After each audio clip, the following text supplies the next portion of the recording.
DD academy में आप सभी का स्वागत है। जी हाँ, यह गजब का मेथड है। बस ये 4 चौकड़ी को भरिए और देखिए कि जवाब आपका तैयार है। इतना आसान है कि आप जब अभी करेंगे तो समझेंगे कि आप खुद बोलेंगे कि ये कितना आसान है। ये डे 2 है, इसके पहले भी दे चुके हैं। तो देखिए, इस मेथड को हम 3 टंगड़ी बोलते हैं। मेरे गुरु ने मुझे सिखाया था और उन्होंने मजाक में, मैंने पूछा था सर इस मेथड का नाम क्या है, उन्होंने कहा था 3 टंगड़ी। अगर इस मेथड को आप अपनाते हैं तो गणित में आप कमजोर नहीं रहेंगे। तो चलिए शुरू करते हैं, बातों में वक्त को नहीं बर्बाद करते। पहला सवाल, स्कूल की एक कक्षा का 2/7 भाग लड़कियां हैं, मतलब 2 भाग लड़की हैं। कक्षा में कुल छात्र 7 हैं। यदि कक्षा में लड़कों की संख्या 560 है तो लड़कियों की संख्या कितनी होगी? ये भोपाल में टीसी परीक्षा 2009 में आया था। देखिए हम कितने आसानी से करते हैं। हम क्या लिख रहे हैं, पहले चौकड़ी बना लिया और हमने लिखा कि भैया लड़की जो है, गर्ल जो है 2 है और लड़की अगर 2 हैं तो लड़के कितने होंगे? कुल कितने हैं? कुल कक्षा में छात्र 7 हैं। 2 अगर लड़की है तो लड़के तो 5 होंगे, तो हमने लड़के को 5 लिख दिया। अब संख्या क्या दिया हुआ है? 560। हमने संख्या 560 लिखा। ये 560 संख्या किससे जुड़ी हुई है? अब देखिए, पहले 560 लिखते हैं, अब पूछते हैं ये 560 की कौन है? लड़कों की संख्या है। लड़के यहां कितने हैं? 5 हैं, तो बटे 5। अब गुना किसको चाहिए? हमें लड़की की संख्या चाहिए, गुना 2। लड़कियों को रिप्रेजेंट कौन कर रहा है? 2, तो गुना 2। कितना आसान है, आप खुद बोलिए कितना आसान है। हमने देखा लड़कों की संख्या 560 है। लड़के की संख्या किससे जुड़ी हुई है?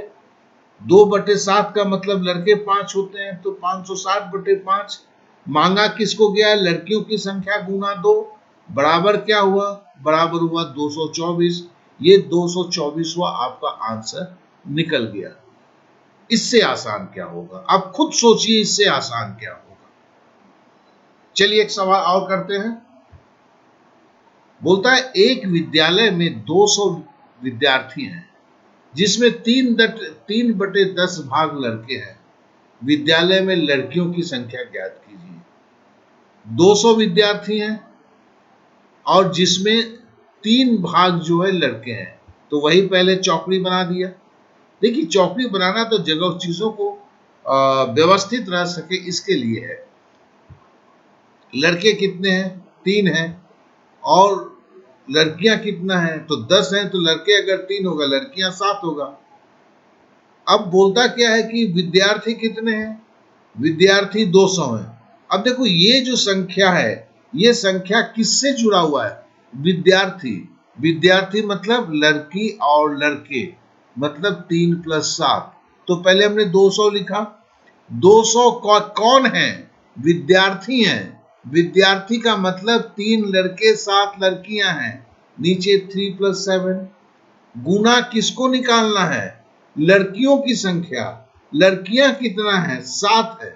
गुना 7 होगा, तो हमने 7 से गुना कर दिया। बराबर क्या हो गया? बराबर 140 हो गया। 140 उत्तर निकल गया। इससे आसान क्या होगा? बार बार एक ही सवाल पूछता हूं, इससे आसान क्या होगा? आप खुद बताएं कि इससे आसान क्या कर सकते हैं। ये आपके रेलवे एनटीपीसी मुख्य परीक्षा 19 जनवरी 2017 का आया था और इसके पहले भी एक बार ये सवाल रिपीट हो चुका था। चलिए अगले सवाल पे चलते हैं। दूध तथा पानी के एक मिश्रण में पानी की मात्रा पूरे मिश्रण में 6/11 गुना है। मिश्रण में पानी की मात्रा 6 भाग है, जब मिश्रण क्या है? 11 भाग है, ठीक है ना? तो दूध कितना होगा? 5 भाग होगा। पानी 6 भाग है, मिश्रण 11 भाग है। और मिश्रण किस चीज का है? दूध तथा पानी का मिश्रण है, तो दूध कितना होगा? 5 भाग होगा। यदि मिश्रण में 36 लीटर पानी हो तो मिश्रण की कुल मात्रा क्या है? ये सब सवाल मजाक नहीं है। आप अगर एक्स लेके इसको करने को जाएं तो देखेंगे। अब देखिए कि हम इसको कैसे करते हैं। वही चौकड़ी हमने बनाया। हमने क्या बोला कि भैया मिक्सचर तो 11 है, क्या कि मिश्रण की कुल मात्रा हमें निकालना है, तो मिश्रण को ले लिया, मिक्सचर 11 है। और जिसमें पानी कितना है, पानी 6 है, बोला हुआ है, वाटर 6 है। मिश्रण कितना लीटर है, 36 लीटर है। तो मिश्रण जो है 36 लीटर है, और नहीं सॉरी 36 लीटर क्या है, पानी है, सॉरी 36 लीटर देखिए पानी है, तो हमने 36 लिखा। अब 36 काहे का है भाई, तो 36 तो पानी है। पानी कितना है यहाँ पर, 6 है। देखो 36 लीटर पानी है, यदि मिश्रण में 36 लीटर पानी हो, संख्या क्या है, 36 है। क्या है ये, पानी है। पानी क्या है, 6 है। 36/6 हो गया। अब हमें निकालना है कि मिश्रण की कुल मात्रा निकालना है। मिश्रण कितना है, 11 है, तो गुना 11। कितना आसान। तो बराबर क्या होगा, 66 लीटर। तो देखो 66 आंसर हो गया। यहां जो स्टार मार्क दिया है वही इस सवाल का आंसर है।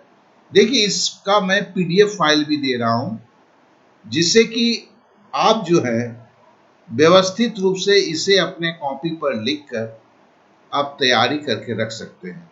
आप भी जानते हैं इसको अगर 1 से 2 बार करेंगे आपका संपूर्ण तैयार हो जाएगा। और मैं 1-2 सवाल नहीं तैयार करवा रहा हूं, हर सेशन में कम से कम 15 सवाल मैं अभी तैयार करवा रहा हूं। और इस तरह का सेशन मेरा 10 से 12 दिन चलेगा, और सारे हर तरह का मैथ इसमें हम कवर कर लेंगे। बहुत सारे लड़कों ने बोला था कि सर टॉपिक वाइज कराइए। इसमें मजे की बात क्या है, ऑलमोस्ट सारे टॉपिक एक ही तरह के हो जाते हैं, एक ही तरह का सॉल्यूशन निकलता है। तो मैं इसे मिक्स टाइप में कराने में ज्यादा मुझे मजा मिलता है। क्यों? क्योंकि इसकी जो विधियां हैं उस विधियों को लेके ही मैं काम कराता हूं। चलिए अपने एक सवाल को देखते हैं। किसी क्रिकेट मैच में देखने वाले दर्शकों का 1/6 छाया में बैठे हैं, मतलब स्टेडियम के अंदर में है, तथा 4000 खुले धूप में, मतलब स्टेडियम में वो शेड वाले जगह पे 1 जन बैठे हैं, तो 6 जन जो है, नहीं 5 जन जो हैं वो आप खुले धूप में बैठे हुए हैं। और स्टेडियम में कुल संख्या क्या है, सबकी संख्या क्या है, 6 जन है। मतलब 1/6 यहां ये दर्शा रहा है। 1 जन आपके शेड के अंदर बैठे हैं, 5 जन खुले में बैठे हैं, कुल दर्शक जो हैं 6 जन हैं। देखिए यहां पर इन चीजों का अर्थ समझना काफी जरूरी होता है, और ये बहुत ही हल्का चीज होता है। ऐसा कोई महाभारत तो है नहीं भैया। 1/6 है तो एक मतलब है कि छाया में बैठा हुआ है, तो धूप में जो बैठा हुआ है, खुले धूप में 5 जन है, और टोटल कितने हैं, तो 6 जन हैं। तो हम इसे कैसे लिखेंगे, तो हमने चौकड़ी बनाया। हमने बताया कि शैडो में, छाया में जो बैठे 1 है, और ऑडियंस जो है 6 है। 4000 खुले धूप में बैठे हैं, तो 4000 खुले धूप में बैठे हैं मतलब ऑडियंस से जो शैडो में बैठे हैं उसको घटा देंगे तो निकल जाएगा। तो हमने 4000 लिखा, और नीचे जो है हमने, अच्छा 1 जन खुले धूप में बैठे हैं, ठीक है, तो 1 लिखा, गुना 6 लिखा।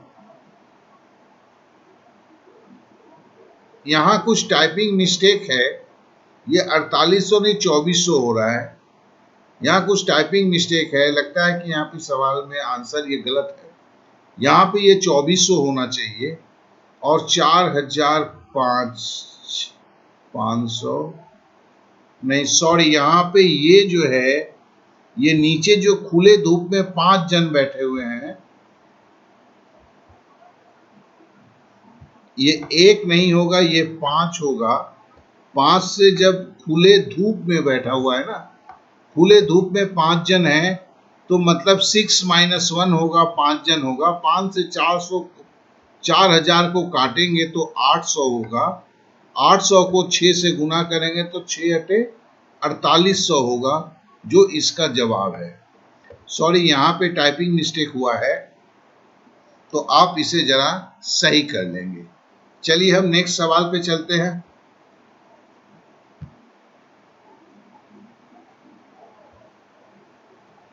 एक व्यक्ति अपनी कुल आय का 1/4 भाग बचत करता है तथा 4800 रुपये खर्च करता है, तो उसकी आय क्या है?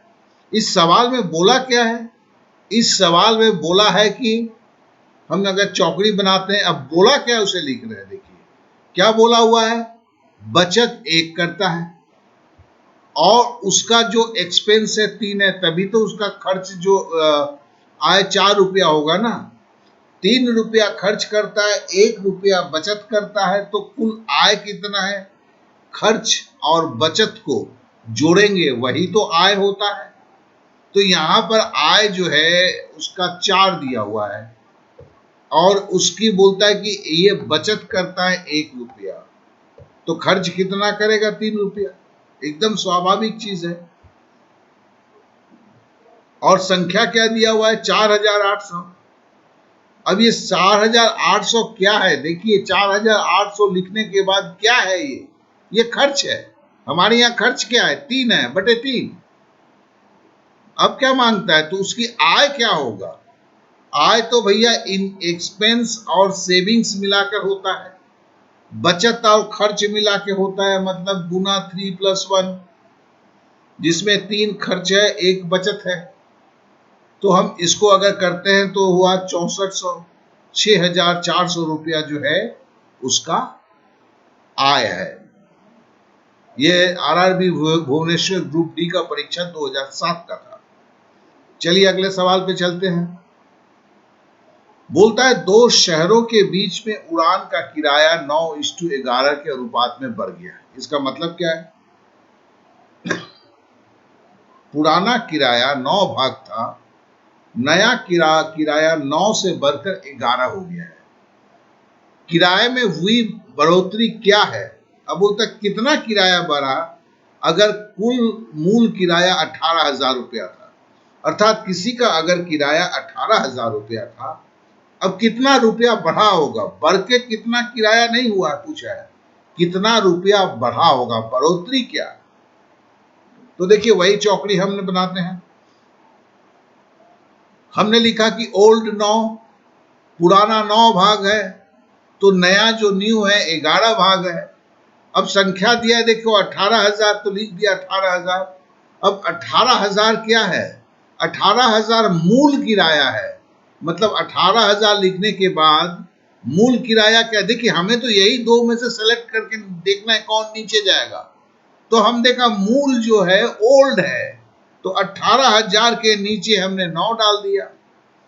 और हमें बोलता है कि कितना बढ़ा, तो भैया ओल्ड 9 था, न्यू 11 हो गया, तो बढ़ा 11 - 9। 11 - 9 मतलब 2 बढ़ा, तो इससे क्या हुआ? 4,000 रुपया बढ़ा। मतलब 18,000 रुपया था, अभी किराया बढ़ के 22,000 रुपया हो गया है। और ये जो है एसएससी सीजीएल टायर 1 सीबी परीक्षा 2017 है। तो मैं इस तरह से मिक्स करके कर रहा हूं कि हर तरह के सवालों को करते करते आपको एक चीज की अनुभव हो जाए, कुछ भी सवाल हो इस विधि से हो सकता है। इसके पीछे 2 शर्त होते हैं, उन 2 शर्तों को हम अगले क्लास में जानेंगे। चलिए हम आगे बढ़ते हैं। किसी मिश्रण में स्पिरिट और पानी 3:2 के अनुपात में है। यदि इसमें से स्पिरिट 3 लीटर अधिक है, तो इस मिश्रण में स्पिरिट की मात्रा क्या है? तो पहले हम लिखते हैं क्या है, हम चौकड़ी बना लेते हैं। बोला स्पिरिट 3 है तो लिख दिया 3, बोला पानी 2 है तो लिख दिया 2, फिर बोला कि संख्या दिया 3 है तो हमने 3 लिख दिया, नंबर 3 है। अब फिर हम 3 को लिखते हैं। फिर जरा ध्यान देखते हैं, यदि इसमें पानी से स्पिरिट 3 लीटर अधिक है, हमारा तो स्पिरिट भैया 3 है, पानी 2 है, अधिक मतलब 3 - 2, हमने 3 - 2 कर दिया। तो मिश्रण में स्पिरिट कितना है? तो यहां तो मेरा स्पिरिट 3 है, तो हमने गुणा 3 कर दिया, बराबर 9 लीटर हो गया। बस आंसर निकल गया। अब चलिए नेक्स्ट एक सवाल को करते हैं। ये आपके एसएससी सीजीएल 2003 में भी था, 2016 में भी आया हुआ था। चलिए अगले सवाल को करते हैं। 66 किलोग्राम मिलावटी दूध में दूध तथा पानी का अनुपात 5:1 है। कितना पानी मिलाया गया है? तो देखिए, इसे भी वही चौकड़ी मारते हैं पहले। अब हम क्या लिखेंगे? हम अनुपात को लिखेंगे। बोला मिल्क 5 है, दूध 5, पानी 1 है, वाटर 1 है। और बोलता है 66 किलोग्राम है। ये 66 जो नंबर क्या है? मिलावटी दूध है, मतलब दूध और पानी का भाग है। तो 66 तो हमने लिख दिया। दूध और पानी जब दोनों है तो हमने 5+1 लिख दिया। अब मांगता क्या है? कितना पानी है? अब पानी तो भैया हमारा 1 है, तो हम गुना 1 कर दिए, तो बराबर हो गया आपका 11। हर कोई बच्चा जो गणित को समझने के लिए सर को ठोकता है, इस तरह जब सवाल का हल करता है तो उसे कोई असुविधा नहीं होता है, क्योंकि हर चीज उसको दिखता है। आप कर वही रहे हो, लेकिन यहां क्या है कि सारा चीज जो है आप एक ढंग से चलता है, एक ही तरीके से चलता है, जिससे आपको कोई असुविधा नहीं होता है। हर सवाल में कोई एक्स वेक्स लेने की झंझट नहीं, फटाफट कर डालते हो। तो आप अपने दोस्तों को भी शेयर करो, इसको अपनी ताकत बनाओ। इसके पहले वाली जो वीडियो है उसका मैंने डिस्क्रिप्शन पे दिया हुआ है, उसे भी ले लो। और इसके जो मेरे और कुछ देखना नहीं यार, लेकिन ये 10 जो इश्यूज मैं दे रहा हूं, ठीक है ना, उसे जरूर 10 दिन तक चलेगा ये। तो 15 से 20 सवाल एक में होते हैं, तो 150 से 200 सवाल होंगे। आप समझ लेंगे काफी ज्यादा हो जाएंगे, एक तैयारी के लिए एक अच्छा बेस बन जाता है। चलिए अब अगले सवाल को करते हैं। बोला गया है कांसे में तांबे और जस्ते का अनुपात 13:7 है। 100 किलोग्राम कांसे में कितना जस्ता होगा? तो पहला हमने लिखा भैया, क्या बताया है कि कॉपर 13 है, तांबा मतलब कॉपर 13 है, जस्ता 7 है। और 100 किलोग्राम कांसा, कांसा मतलब है कि जिसमें तांबा और जस्ता मिला हुआ है, वही है ना। संख्या हमारा 100 है, और 100 किलोग्राम क्या है? कांसा है। कांसा का मतलब क्या? पहले 100 लिखा, पहले हमने 100 लिखा, और उसमें हम बोल रहे हैं कि कांसा बोला है। कांसा मतलब कॉपर और जिंक, जस्ता दोनों है। तो मेरा कॉपर 13 है, जस्ता 7 है, इसलिए 13+7 लिख दिया। अब पूछता है कितना जस्ता होगा, तो मेरा तो जस्ता 7 है यहाँ, तो गुना 7 हो गया। तो 100 को नीचे 13+7 10 है, 100 को 10 से अगर भागा देंगे, 13×7 20 हो गया। 100 को 13×7 20 से अगर भागा देंगे 5 होगा, 5 से 7 से गुना करेंगे, 5 से 35, तो आंसर 35 किलोग्राम जो यहां दिया हुआ है। तो इस तरह आशा करता हूं कि ये सवाल आपको भी एकदम हल्के लग रहे होंगे, कहीं लग ही नहीं रहा होगा कि कुछ सवाल आप कर रहे हैं। चलिए अगले सवाल पे आते हैं। बोलता है x तथा y के प्राप्त अंकों का अनुपात 3:11 है। यदि x के प्राप्तांक 9 है तो y के प्राप्तांक ज्ञात कीजिए। तो फिर हम वही चौकड़ी काटते हैं। हम लिखा x 3, y 11 दिया हुआ है, संख्या देखिए 9 है, और 9 किसे मिला है, पहले हम 9 लिखते हैं, फिर देखते हैं x के प्राप्तांक 9 है और x तो मेरा यहाँ 3 है, तो 9/3 हो गया। और गुना क्या है, y को निकालना है, तो y मेरा 11 है, गुना 11 हो गया, तो बराबर 33 हो गया। तो उत्तर 33 है। कितना आसान है, हर सवाल के बाद एक ही चीज बोलना पड़ता है। देखिए ये सवाल एसएससी मल्टीटास्किंग स्टाफ परीक्षा 2017 का है। चलिए अब आगे बढ़ते हैं। बोलता है वर्ष 2008 में 31% कर्मचारियों ने कर का भुगतान किया, मतलब टैक्स पे कर दिया। कर नहीं देने वाले, जो टैक्स नहीं दिए, शेष कर्मचारी 20,700 है। तदनुसार कर्मचारियों की कुल संख्या कितनी है? देखिए ये एसएससी एलडीसी 2012 में आया हुआ था। तो हम इसको कितने आसानी से करते हैं, हम सीधे चौकड़ी काटते हैं। बोलते हैं भैया टैक्स जो दिया है वो 31% है। अगर 31% टैक्स दिया हुआ है तो टैक्स नहीं देने वाला क्या, सीधा 100 से 31 घटा देते हैं तो 69% हो जाता है। नॉन टैक्स मतलब टैक्स जिसने नहीं दिया। और हमारे पास संख्या क्या है, 20,700। अब देखिए पहले 20,700 लिखते हैं ताकि संख्या को लिखा जाता है। अब देखते हैं ये कर नहीं देने वाले शेष कर्मचारी, तो मेरे यहां तो कर नहीं देने वाले 69% है, तो 20,700 के नीचे हम 69 लिख देते हैं, 69 लिख देते हैं, क्या कि नॉन टैक्स जो टैक्स नहीं दिया 69 है। अब बोलता है कर्मचारियों की कुल संख्या। कर्मचारी की कुल संख्या तो भैया जिसने टैक्स दिया है और जिसने टैक्स नहीं दिया उन दोनों को जोड़कर है, तो हम 31 + 69 मतलब 100 है। तो इससे करते हैं तो देखिए 69 69 गुना 3 207 होता है। तो 207 से हमको काटते 300 हुआ, 300 के बाद 2 शून्य, मतलब आपका 30,000 जो हुआ वो कर्मचारी की संख्या निकल गया।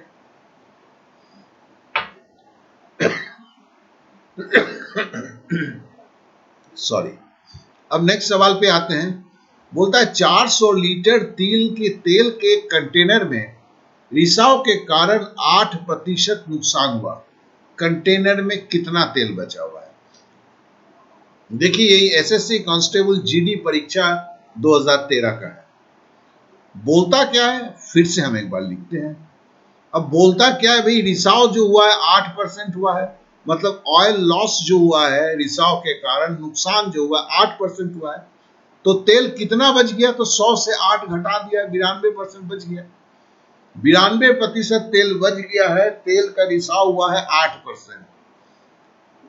अब संख्या क्या है भाई, 400 है।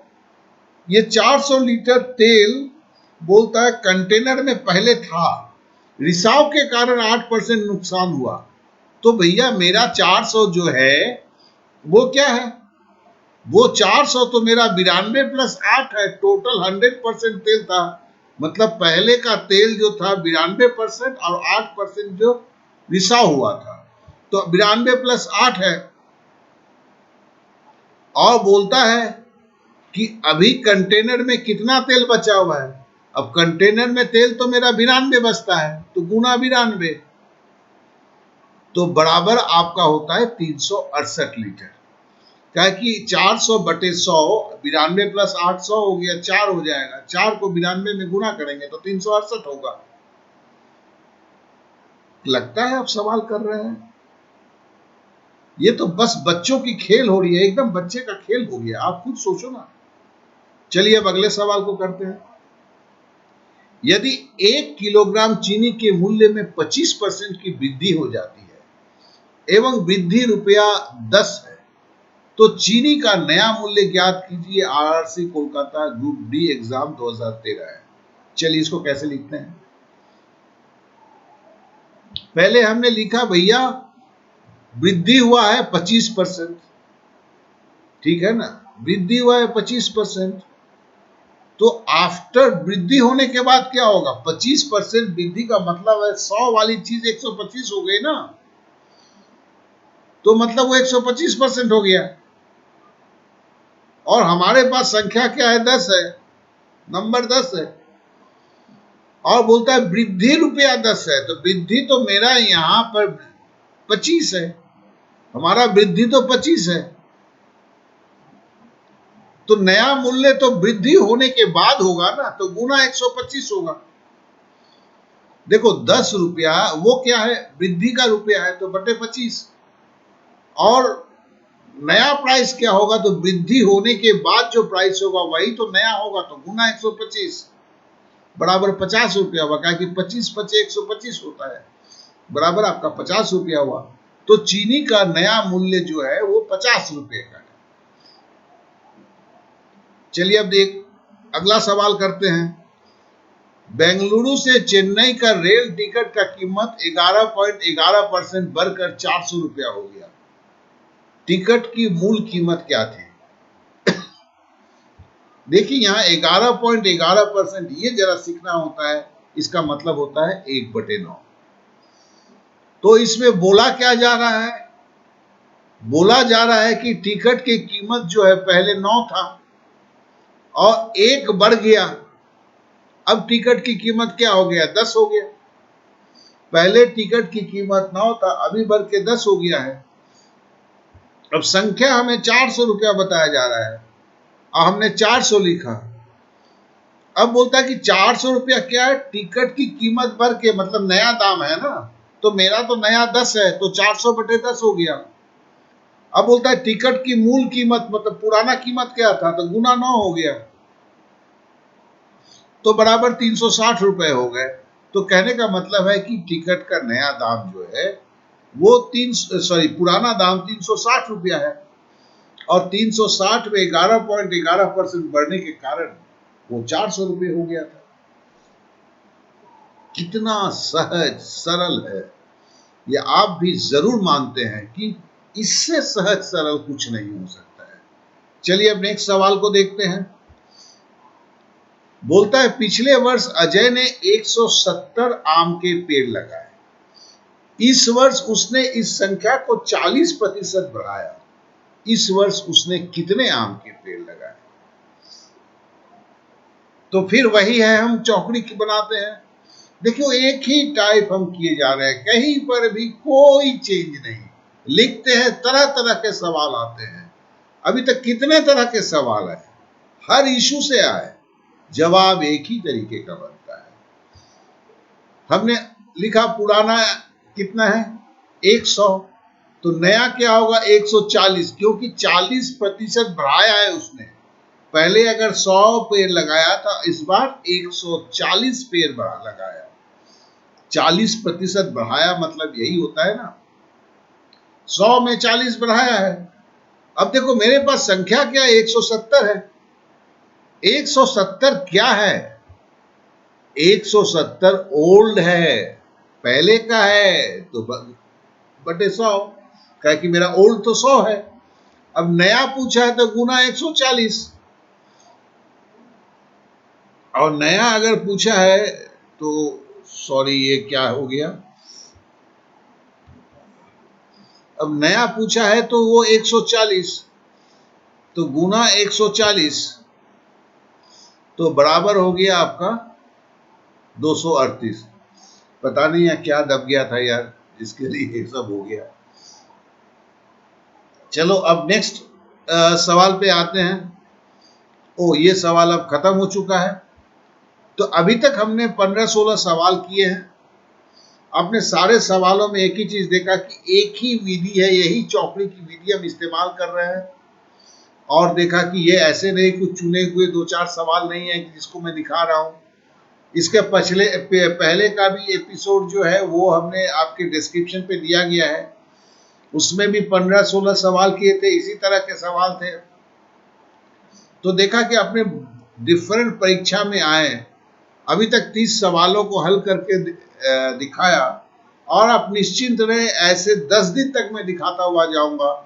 और संख्या जो है आपकी 150 से 200 सवाल होगा, तो आप समझ जाएंगे कि ये सब इसी तरह होते हैं। आपको कोई चिंता करने की जरूरत नहीं है, बस आप फॉलो करते जाइए, चीजों को सीखते जाइए, नोटबुक में लिखते जाइए, आपकी तैयारी में संपूर्णता हो जाती है।